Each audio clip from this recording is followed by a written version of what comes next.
डोंबिवली पश्चिम येथील गणेशनगर परिसरातील 225 घरांना रेल्वे प्रशासनाकडून घर खाली करण्याच्या नोटिसा बजावण्यात आल्यात।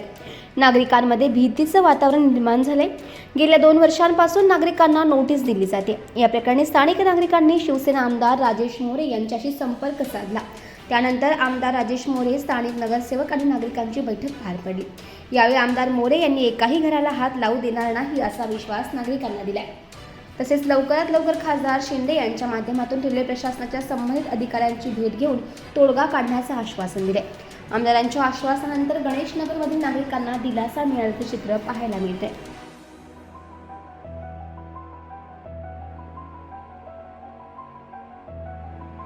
डोंबिवली पश्चिम येथील गणेशनगर भगवान काटे चालीला रेल्वेच्या माध्यमातून 2024 पासून घरं खाली करण्यासाठी नोटिसी आलेल्या आहेत आणि त्याच्यामुळे येथील सर्व नागरिक त्रस्त झालेले आहेत। वारंवार आंदोलन केले, रेल्वेला पत्रव्यवहार केला, तरी पण ते वारंवार नोटीस देण्याचं काम करत आहेत। लोकांमध्ये भीतीचं वातावरण आहे।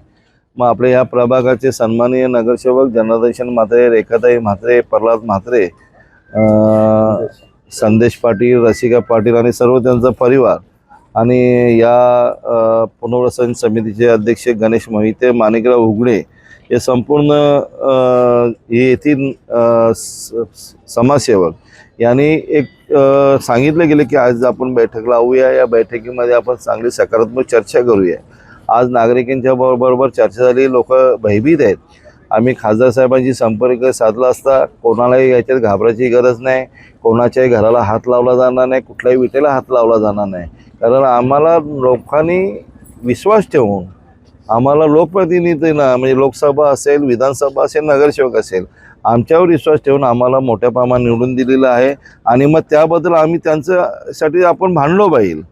कारण त्यांचा आमच्या प्रचंड मोठा विश्वास आहे आणि त्यांच्या कुठल्याही घराला हात लागला जाणार नाही। कारण गोरगरीब आहे, एक मोलमजुरी करून 2 पैसे जमा करून, पुंजी जमा करून घरं घेतली गेली आणि या रेल्वेने अचानक त्यांच्यावर कुठल्या तरी नोटीस देण्याचं काम केलेलं हे आम्ही खपवून घेणार नाही।